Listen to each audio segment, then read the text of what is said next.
पहली बात तो ये है कि प्रहलाद जोशी फेल हो गए, इसीलिए किरण रिजिजू को लाना पड़ा।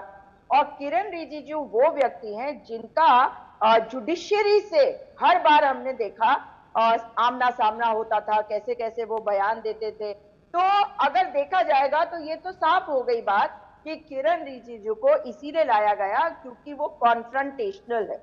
वो लोगों के साथ उलझने की उनको आदत है, बजाय इसकी कि सबको लेकर चले। और हमारे लोकतंत्र में सबको साथ लेके चलना पड़ेगा। लेकिन मजेदार बात तो ये है कि भाई 234 सांसद क्या आप इस बार सस्पेंड कर सकते हैं? इतना आसान तो होगा नहीं। इसलिए जिस तरीके के ये मंत्री बना रहे हैं इस वक्त, वो साफ है कि मोदी जी एक फसाड भी बनाना चाहते हैं कि जो पिछली बार था वही आगे चला रहे हैं। अब ये सरकार तो मोदी जी ने खुद कह दिया कि मोदी 3.0 नहीं है, ये तो एनडीए की सरकार है, बच्चा बच्चा जानता है उनके हिसाब से। लेकिन ठीक है, इस बार उनको जनता ने जो सीख दी है उसमें एक कड़ी और जुड़ गई है, और वो है मोहन भागवत जी का बयान जो कल से चल रहा है सब जगह।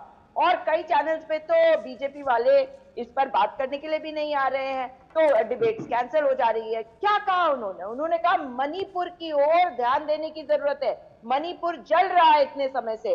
और अगर आप नॉर्थ ईस्ट को देखेंगे तो ना केवल मणिपुर, जहां पे एक जगह पे मेथी कॉन्सेंट्रेशन, एक जगह पे कुकीजो कॉन्सेंट्रेशन है, आप देख रही हैं कि दोनों सीटें जो है वो भाजपा से चली गई। अब इनके मंत्री वहां जाकर सामंजस्य कैसे बैठाएंगे जब एनईडीए, नॉर्थ ईस्ट डेमोक्रेटिक अलायंस के कन्वीनर हिमंता बिस्वा शर्मा, जब से मणिपुर की घटना शुरू हुई पिछले एक साल से भी ज्यादा हो गया अब तक वो जाने को तैयार नहीं है। नागालैंड की एकमात्र सीट, जबकि वहां एक विधायक कांग्रेस का नहीं है, राज्यसभा की सांसद भी भाजपा की है, फिर भी एनडीए को सीट नहीं मिली और वहां पर जीत हासिल करी कांग्रेस पार्टी ने।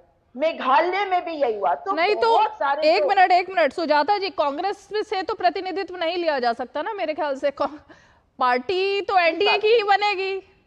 अब कांग्रेस जहां जीती, अगर कांग्रेस की सरकार बनती तो कांग्रेस अपने मंत्री बनाती। अब वो तो बीजेपी तय करेगी ना, अगर एनडीए की सरकार बनी है, कि कहां से कौन, कितने, कौन से विभाग। जी से बात शुरू करी और नॉर्थ ईस्ट पे इसलिए गई क्योंकि किरण रिजिजू की बात हो रही है। तो मेरे कहने का तात्पर्य यही है कि किरण रिजिजू केंद्र में कुछ कर पाएंगे क्या? अगर उनका कॉन्फ्रंटेशन पहले जुडिशियरी से जवाब ले लेते हैं तो वहां नॉर्थ ईस्ट बीजेपी के प्रवक्ता जुड़ गए, एक बार जवाब